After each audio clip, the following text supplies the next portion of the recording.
Hi hello friends, ನಾನು ನಿಮ್ಮ ಪ್ರೀತಿಯ ಮಮತಾ. ಎಲ್ಲರೂ ಹೇಗಿದ್ದೀರಾ? ಐ ಹೋಪ್ ಎಲ್ಲರೂ ಚೆನ್ನಾಗಿದ್ದೀರಾ ಅಂತ ಭಾವಿಸ್ತಾ ಬನ್ನಿ ಹಾಗಿದ್ರೆ ಇವತ್ತಿನ ವಿಡಿಯೋನ ಶುರು ಮಾಡೋಣ. ಇವತ್ತಿನ ವಿಷಯ ಏನಪ್ಪ ಅಂತಂದರೆ ಗೃಹಲಕ್ಷ್ಮಿ ಯೋಜನೆಯ 19ನೇ ಕಂತಿನ ಬಗ್ಗೆ.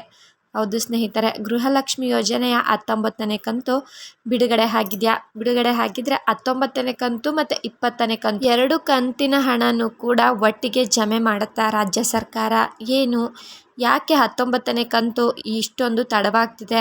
ಹಾಗಿದ್ರೆ ತಡ ಆಗಿದೆಯಾ ಇಲ್ಲ ಅಂತ ಅಂದರೆ ಎಷ್ಟು % ಜನರಿಗೆ ಹಣ ಬಿಡುಗಡೆ ಆಗಿದೆ ಅನ್ನೋದ್ರ ಬಗ್ಗೆ ಇವತ್ತಿನ ವಿಡಿಯೋದಲ್ಲಿ ಫುಲ್ ಮಾಹಿತಿಯನ್ನು ನಾನು ನಿಮಗೆ ತಿಳಿಸ್ಕೊಡ್ತೀನಿ ಸ್ನೇಹಿತರೆ. ಅದಕ್ಕಿಂತ ಮೊದಲು ಯಾರೇನೂ ನಮ್ಮ ಚಾನಲ್ ಸಬ್ಸ್ಕ್ರೈಬ್ ಮಾಡ್ಕೊಳ್ದಿರೋ ವಿಡಿಯೋನ ನೋಡ್ತಾ ಇದ್ದೀರೋ ಅವರೆಲ್ಲರೂ ಕೂಡ ಚಾನಲ್ನ ಸಬ್ಸ್ಕ್ರೈಬ್ ಮಾಡ್ಕೊಳ್ಳಿ. ಯಾರ್ಯಾರು ಚಾನಲ್ನ ಸಬ್ಸ್ಕ್ರೈಬ್ ಮಾಡಿಕೊಂಡು ವಿಡಿಯೋನ ನೋಡ್ತಾ ಇದ್ದೀರೋ ಅವರೆಲ್ರಿಗೂ ಕೂಡ ಹೃದಯಪೂರ್ವಕ ಧನ್ಯವಾದಗಳನ್ನ ತಿಳಿಸ್ತಾ, ಯಾರೂ ಕೂಡ ವಿಡಿಯೋನ ಮಧ್ಯ ಸ್ಕಿಪ್ ಮಾಡಿ ನೋಡಬೇಡಿ ಸ್ನೇಹಿತರೆ. ವಿಡಿಯೋನ ಸ್ಕಿಪ್ ಮಾಡಿ ನೋಡೋದ್ರಿಂದ ಫುಲ್ ಮಾಹಿತಿ ನಿಮಗೆ ಸಿಗೋದಿಲ್ಲ.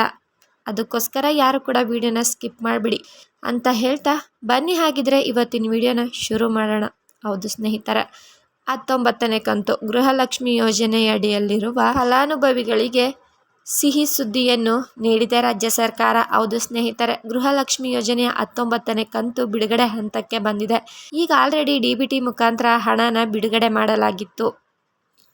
DBT ಮುಖಾಂತರ ಹಣ ಬಂದು ಮಹಿಳಾ ಮತ್ತು ಮಕ್ಕಳ ಅಭಿವೃದ್ಧಿ ಇಲಾಖೆಗೆ ಹಣ ಬಂದು ಆಲ್ರೆಡಿ ಬಿಡುಗಡೆ ಆಗಿತ್ತು. ಎಷ್ಟಪ್ಪ ಅಂತ ಅಂದರೆ 2.5 ಲಕ್ಷಕ್ಕೂ ಹೆಚ್ಚು ಹಣ 19ನೇ ಕಂತಿನ ಬಿಡುಗಡೆಗೋಸ್ಕರ ಹಣ ಬಂದು ಆಲ್ರೆಡಿ ಜಮೆ ಆಗಿತ್ತು. ಆದರೆ ಗೃಹಲಕ್ಷ್ಮಿ ಯೋಜನೆಯಡಿಯಲ್ಲಿರುವ ಫಲಾನುಭವಿಗಳಿಗೆ ಹಣ ಜಮೆ ಆಗಿರಲಿಲ್ಲ. ಆದರೆ ಆ ಪ್ರೋಸೆಸ್ ಕೂಡ ಇದೀಗ ನೆರವೇರ್ತಿದೆ ಸ್ನೇಹಿತರೆ. ಆದರೆ ಎಂದಿನಂತೆ ಗೃಹಲಕ್ಷ್ಮಿ ಯೋಜನೆಯ ಹಣ ಯಾವ ರೀತಿ ಹಣ ಬಂದು ಗೃಹಲಕ್ಷ್ಮಿಯರಿಗೆ ತಲುಪ್ತಿತ್ತೋ ಅದೇ ರೀತಿ ಗೃಹಲಕ್ಷ್ಮಿ ಯೋಜನೆಯ 19ನೇ ಕಂತು ಈ ಬಾರಿ ತಲುಪ್ತಾ ಇಲ್ಲ ಎಂದೇ ಹೇಳಬಹುದು. ಯಾಕಪ್ಪ ಅಂತಂದರೆ ಕೇವಲ 2% ಜನರಿಗೆ ಮಾತ್ರ ಹಣ ಮೊದಲ ಹಂತದಲ್ಲಿ ಬಿಡುಗಡೆಯಾಗಿದೆ ಸ್ನೇಹಿತರೆ.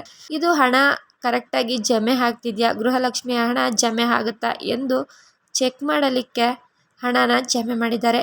ಹಣ ಕರೆಕ್ಟಾಗಿ ಜಮೆ ಆಗುತ್ತಾ ಇಲ್ಲ ಏನಾದರೂ ಸರ್ವರ್ ಇಶ್ಯೂಸ್ ಬರುತ್ತಾ ಅಂತ ತಿಳ್ಕೊಳ್ಳೋದಕ್ಕೆ 19ನೇ ಕಂತಿನ ಹಣನ ಕಡಿಮೆ % ಜನರಿಗೆ ಜಮೆ ಮಾಡಿ ನೋಡಿದ್ದಾರೆ ಸ್ನೇಹಿತರೆ, ಅಷ್ಟೇ. ಈಗ ಆಲ್ರೆಡಿ 19ನೇ ಕಂತು ಕೆಲವಷ್ಟು ಜನಗಳಿಗೆ ಮಾತ್ರ ಬಿಡುಗಡೆಯಾಗಿದೆ. ಆದರೆ ಎಲ್ರಿಗೂ ಕೂಡ ಬಿಡುಗಡೆ ಆಗಿಲ್ಲ. ಎಂದಿನಂತೆ ಹಣ ಯಾವ ರೀತಿ ಬಿಡುಗಡೆ ಆಗ್ತಿತ್ತೋ ಆ ರೀತಿ ಈ ಸತಿ ಗೃಹಲಕ್ಷ್ಮಿ ಯೋಜನೆಯಡಿಯಲ್ಲಿರುವ ಫಲಾನುಭವಿಗಳಿಗೆ ಬಿಡುಗಡೆ ಆಗಿಲ್ಲ ಎಂದು ಹೇಳಬಹುದು. ವೆಯ್ಟ್ ಮಾಡೋಣ ಸ್ನೇಹಿತರೆ. ರಾಜ್ಯ ಸರ್ಕಾರದ ಮೇಲೆ ನಂಬಿಕೆ ಇಡಿ, ಹಣ ಬಂದೇ ಬರುತ್ತೆ. ಒಂದಿಷ್ಟು ಕಡೆ ಏನಂತ ಸುದ್ದಿ ಮೂಡಿ ಬರ್ತಾ ಇದೆ ಅಂತ ಅಂದರೆ ಗೃಹಲಕ್ಷ್ಮಿ ಯೋಜನೆ ಅಡಿಯಲ್ಲಿರುವ ಫಲಾನುಭವಿಗಳು ಏನಂತ ಹೇಳ್ತಿದ್ದಾರೆ ಅಂತ ಅಂದರೆ 19 ಮತ್ತು 20ನೇ ಕಂತಿನ ಹಣ ಎರಡೂ ಕೂಡ ಒಂದೇ ಬಾರಿಗೆ ಜಮೆ ಆಗುತ್ತೆ ಅಂತ ಎಷ್ಟೋ ಕಡೆ ಫೇಕ್ ನ್ಯೂಸ್ ಕೂಡ ಮೂಡಿ ಬರ್ತಾ ಇದೆ. ಆದರೆ ಇಲ್ಲಿ ಏನಪ್ಪ ಆಗಿದೆ ಅಂತ ಅಂದರೆ ರಾಜ್ಯ ಸರ್ಕಾರ ಗೃಹಲಕ್ಷ್ಮಿಯರಿಗೆ ಹಂತವಾಗಿ ಹಣನ ಬಿಡುಗಡೆ ಮಾಡೋದಕ್ಕೆ ಶುರು ಮಾಡಿದ ವರ್ಷದಿಂದನೂ ಕೂಡ ಅಂದರೆ ಮಂತ್ಲಿ ಹಣ ಯಾವ ರೀತಿ ಹಣ ಬಿಡುಗಡೆ ಆಗ್ತಿತ್ತೋ ಅದೇ ರೀತಿ ಹಣನ ಬಿಡುಗಡೆ ಮಾಡ್ತಾ ಬರ್ತಾ ಇದೆ. ಒಂದು ತಿಂಗಳಲ್ಲಿ 2 ಕಂತಿನ ಹಣನ ಯಾವ ಬಾರಿಯೂ ಕೂಡ ಹಣ ಜಮೆ ಮಾಡೇ ಇಲ್ಲ. ಆದರೆ ಇನ್ಮುಂದೆನೂ ಕೂಡ ಆ ರೀತಿ ಆಗೋದಿಲ್ಲ, ಹಿಂದೆನೂ ಆಗಿಲ್ಲ, ಮುಂದೆನೂ ಆ ರೀತಿ ಆಗೋದಿಲ್ಲ ಸ್ನೇಹಿತರೆ. ಒಂದೇ ಬಾರಿಗೆ 2 ಕಂತಿನ ಹಣನೂ ಬಿಡುಗಡೆ ಮಾಡೋದಿಲ್ಲ. ಯಾಕಪ್ಪ ಅಂತ ಅಂದರೆ ಈಗ DBT ಮುಖಾಂತರ ಹಣ ಬಿಡುಗಡೆಯಾಗಿರೋದು 19ನೇ ಕಂತಿನ ಹಣ ಬಿಡುಗಡೆ ಮಾಡಲಿಕ್ಕೆ ಮಾತ್ರ.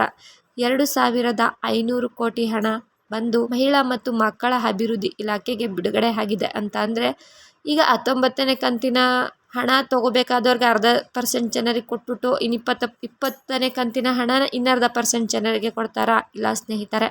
ಅದಕ್ಕೋಸ್ಕರ 19ನೇ ಕಂತಿನ ಹಣ ಪೂರ್ತಿಯಾಗಿ ಎಲ್ಲ ಫಲಾನುಭವಿಗಳ ಖಾತೆಗೂ ಜಮೆ ಆದ ನಂತರ 20ನೇ ಕಂತಿನ ಹಣ ಬಂದು ಇನ್ನು 15-20 ದಿನ ಆದ ನಂತರ ಅಕೌಂಟಿಗೆ ಹಣ ಬಂದು ಜಮೆ ಆಗುತ್ತೆ ಅಂತ ಹೇಳಿದ್ದಾರೆ. ಎಲ್ಲೂ ಕೂಡ 19 ಮತ್ತು 20ನೇ ಕಂತಿನ ಹಣ ಒಂದೇ ಬಾರಿಗೆ ಜಮೆ ಆಗುತ್ತೆ ಅಂತ ಎಲ್ಲೂ ಕೂಡ ಅಧಿಕೃತ ಮಾಹಿತಿಯನ್ನು ಲಕ್ಷ್ಮೀ ಹೆಬ್ಬಾಳ್ಕರ್ ಮೇಡಮ್ ಅವರು ತಿಳಿಸಿಕೊಟ್ಟಿಲ್ಲ ಸ್ನೇಹಿತರೆ. ಇದಾಗಿತ್ತು ಸ್ನೇಹಿತರೆ ಈ ಕ್ಷಣದ ಮಾಹಿತಿ. ಇದೇ ರೀತಿ ಹೊಸ ಅಪ್ಡೇಟ್ ಇದ್ದರೆ ನಾವು ನಿಮಗೆ ತಿಳಿಸ್ಕೊಡ್ತೀವಿ ಅಂತ ಹೇಳ್ತಾ ಈ ವಿಡಿಯೋ ನಿಮ್ಗೆ ಇಷ್ಟ ಆಗಿದರೆ ವಿಡಿಯೋಗೊಂದು ಲೈಕ್ ಮಾಡಿ, ಶೇರ್ ಮಾಡಿ, ಸಬ್ಸ್ಕ್ರೈಬ್ ಮಾಡಿ. ದಯವಿಟ್ಟು ವಿಡಿಯೋನ ಸಬ್ಸ್ಕ್ರೈಬ್ ಮಾಡ್ಕೊಂಡು ನೋಡಿ ಅಂತ ಹೇಳ್ತಾ ಧನ್ಯವಾದಗಳು.